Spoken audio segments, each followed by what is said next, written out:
Good morning. Good morning. I'm Emory Gainey with the Attorney General's Office. Welcome to our annual Victims' Rights Ceremony. We're glad you're able to join us this morning as we recognize victims, survivors, and many men and women, just a few that represents the many men and women around the state who are advocates and law enforcement officers who does extremely great work in helping and assisting victims in those times of need. The men and women that we recognize this morning is but a small sampling of the dozens of applications that we receive. It's always a difficult job trying to select the winners. Truly, many of the recipients that were submitted to us could have easily have won, but we're very proud to honor the 7 that you hear about here this morning in just a little bit. We also have quite a number of dignitaries in the room. Too difficult to go around and acknowledge each one of you independently, but the number of sheriffs, police chiefs, agency heads, secretaries, thank you, each of you individually for being here and being part of the ceremony this morning. Now we ask you to please stand for the presentation of the public.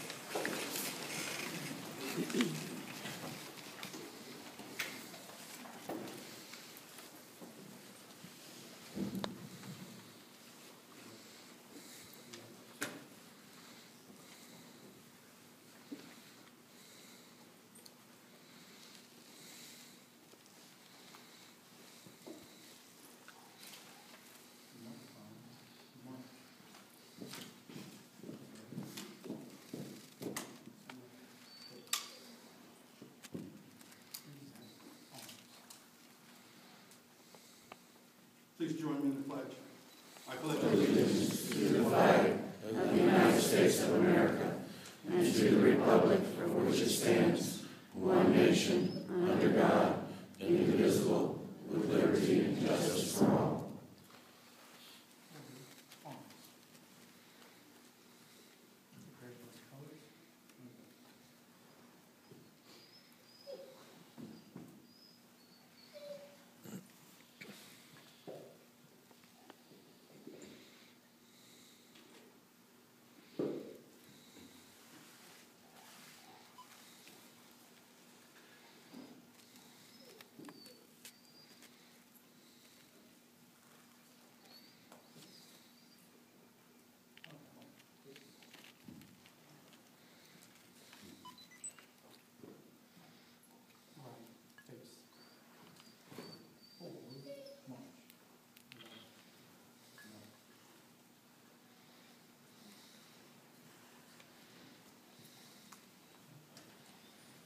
Please give a round of applause for the FDLE joint.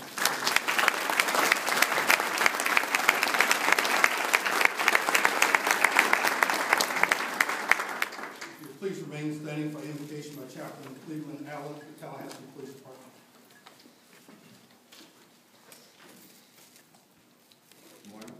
Good morning. The City of Tallahassee, the Tallahassee Police Department, Chief Dennis Jones, we want to welcome you. Appreciate you for being here in our city today. This time, let us go to God and work.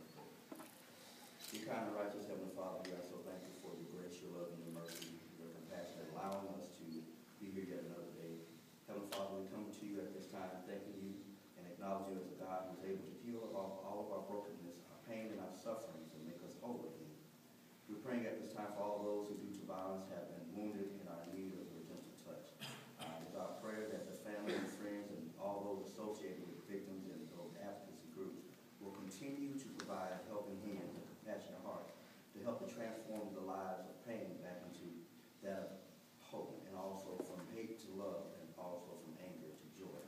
We're asking for the strength on this morning, and as we go throughout our lives, to live our lives courageously and without fear, knowing that you will bring to justice those that have done harm to our loved ones, our family members, and our friends. We're also praying for our governor of the state, for the Attorney General, and all those law enforcement agencies and advocacy groups who fight on behalf of victims and their families. We know that our problems are not simple. We know that not easy to fix, but we pray on this morning for your compassion and your mercy, for the resolve to stand against the violence that is ever present in our communities. And we know that with your help, we can continue to help and build and strengthen those families.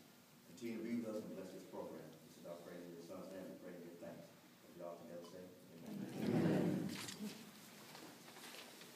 You may be seated. Thank you, Reverend Allen. And then our host this morning, our Attorney General, Tim Bundy.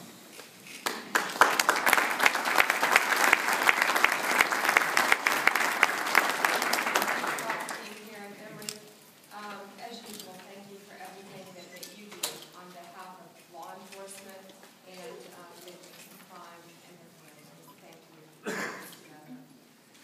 In honor of National Crime Victims' Rights Week, we're here today to recognize victims and their families.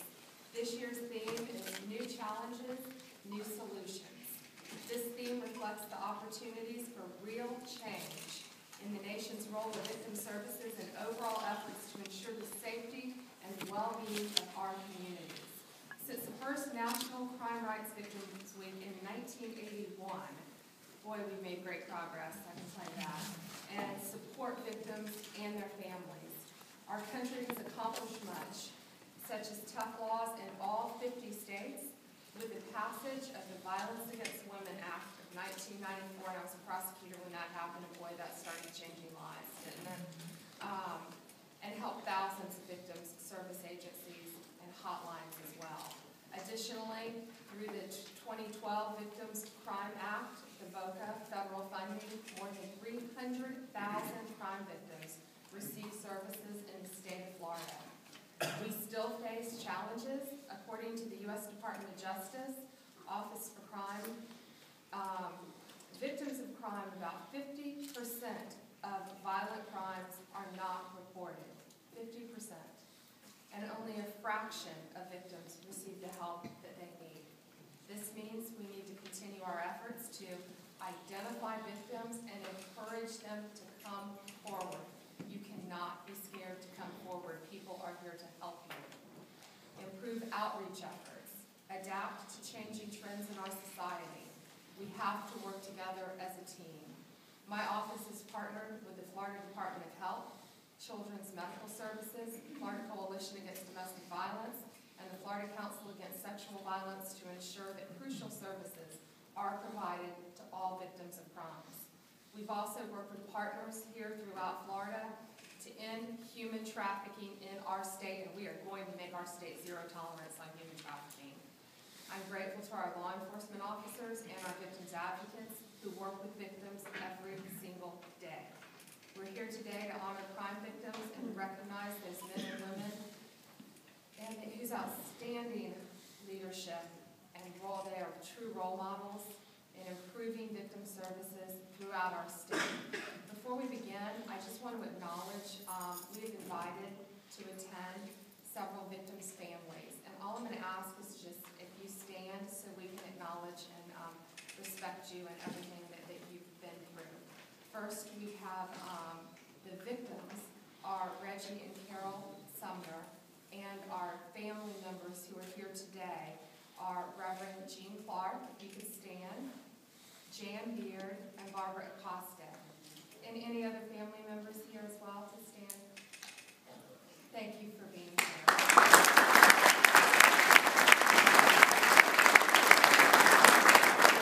And that horrible homicide happened in 2005. I'm not going to talk about the defendants' names, by the way. Also, today we have with us Marshall and Janet Spears. And with them, State Attorney Willie Meggs. How did I leave you, Willie? Willie Meggs actually prosecuted this case.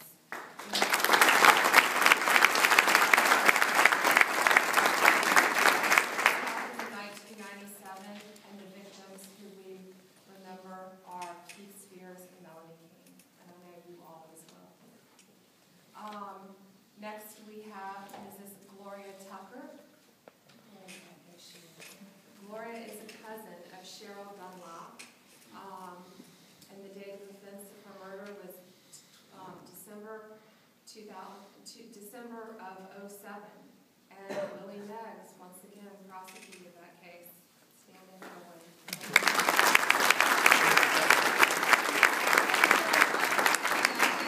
You're going to hear a lot more about today. Next we have Cecilia.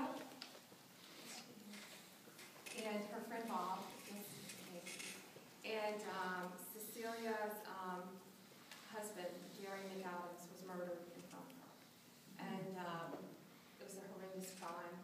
respect your advocacy and everything that you continue to do. This woman has a loud voice, and you're making it in a good way. You have a voice, and you're making a difference, and thank you so much.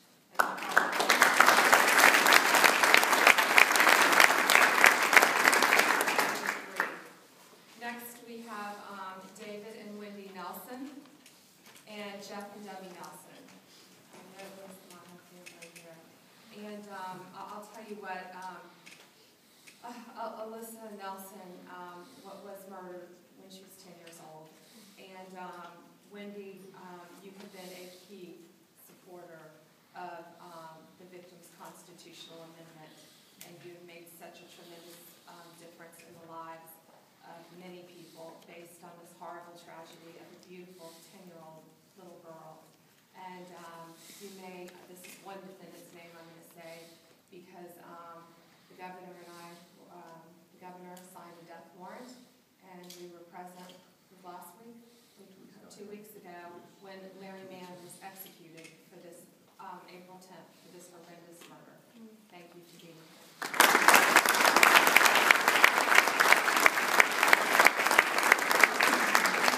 I'm going to jump aside for a minute and thank you for being a strong advocate of the death penalty and your incredible support that you've shown for victims of crime. Thank you.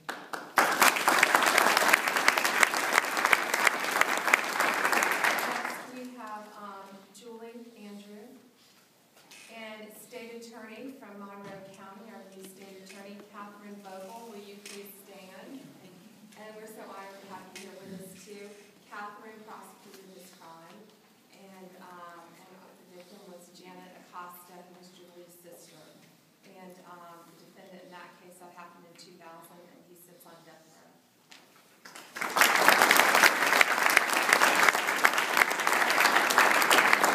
Support these great law enforcement officers and victims advocates who you're going to hear about today.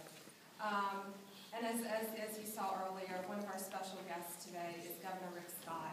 And Governor, I'd like you to come forward and make some remarks. And I think you have a proclamation as well. First, I just want to thank everybody for being here, but especially Attorney Joe Bondi. We got to know each other in the campaign, and almost probably from the first day I met her, what she talked about was law enforcement. The importance of our state law enforcement, the fact that while we have a safe state, we're at a 41-year low in our crime rate, it's a state that we still have bad things happen to people. And so not only is she very supportive of law enforcement, but she has a great relationship with our great state attorney. Right here, State Attorney Willie Megs does a great job here. He's got a statewide reputation. You've done it for a while, so people look up to you. But I just want to thank all the state attorneys, everybody that goes after these criminals. And so I don't think anybody says the first thing they want to do when they become governor is be involved in the death penalty. It's the right thing to do. We met yesterday with the Nelsons, and we talked about how we brought some closure, and so they can start talking about some of the positive things that happened about the daughter. It's hard. But you have a great attorney general that is very compassionate for the victims, and it's good that we have events like this to highlight, as the prayer said, we've got to get back to hope. We've got to get back to joy. So, and it has to be hard. So I don't think anybody ever wants to be involved in any crime, but your heart goes out with everybody. So as a husband, father, and a grandfather, the safety of my family, as well as all families across the great state of Florida, is of paramount importance to me. I have two daughters, and as we all know, when you're raising kids, you're scared to death that something's going to happen to them. Fortunately, in my case, my daughters have married wonderful people, and now I'm still worried about grandkids. I have one grandson here and two more on the way. Because of the great work of law enforcement officials across the state, the crime rate in Florida is at a 41-year low. Fighting crime also means helping victims to live quality lives and to give back the sense of safety and peace that was taken from them. And I'm sure that's very difficult. That's why in my budget this year, we put in $2.5 million to support rape crisis centers across the state. We also put in $1.5 million to provide trafficked youth a safe home. Now, the Attorney General has been a national leader in trying to make sure everybody's aware of the issue of human trafficking. I was down in Miami and had the opportunity to talk to a young lady that was trafficked by her relatives at 5, and continued to be trafficked all the way up until she was in her 20s in Florida. And people, they're just shocked at the stuff that's going on, but it happens. And so I want to again thank the Attorney General for her focus on human trafficking and raising awareness and making sure we do the right thing for families all across our state. And hopefully, when we do the right things here, the right thing will happen across the country and eventually across the world. So now, if the Attorney General would come up, and if Andy Hyman would come up, we've got a proclamation. So we'd like to present a proclamation declaring this week the National Crime Victims' Rights Week. Andy Hyman, President of Florida Network of Victim Witness Services. Andy cares a lot about the people that he serves and has served this community in many different ways. Starting with his leadership with the Boy Scouts. I was in Eagle Scout. It was a great experience. So thanks for doing that. We need more Boy Scout leaders to get ready to tell you that, right? There are many, throughout his many roles at the Florida Department of Juvenile Justice, and as the State Executive Director for Mothers Against Drunk Driving, as a member of my Child Abuse Prevention and Permanency Advisory Council. Andy, thank you for what you do, and it's a real honor that the Attorney General and I can give you this proclamation. Thank you very much.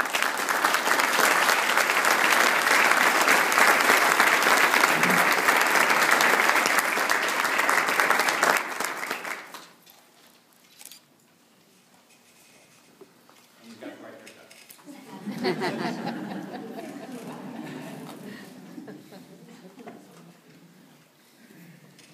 Our next guest, and we're so honored to have him here this morning, is Glenn Mitchell.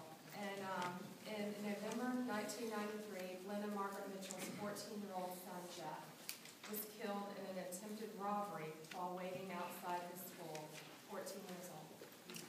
Glenn knows firsthand of the heartbreak of being a victim of an unexpected family tragedy. He now shares how he used that experience to help others. Glenn, would you like to please say a few words?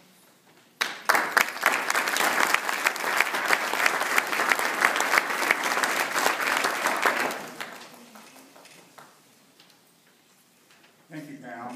I must say this is undoubtedly the most auspicious August I've had the opportunity and privilege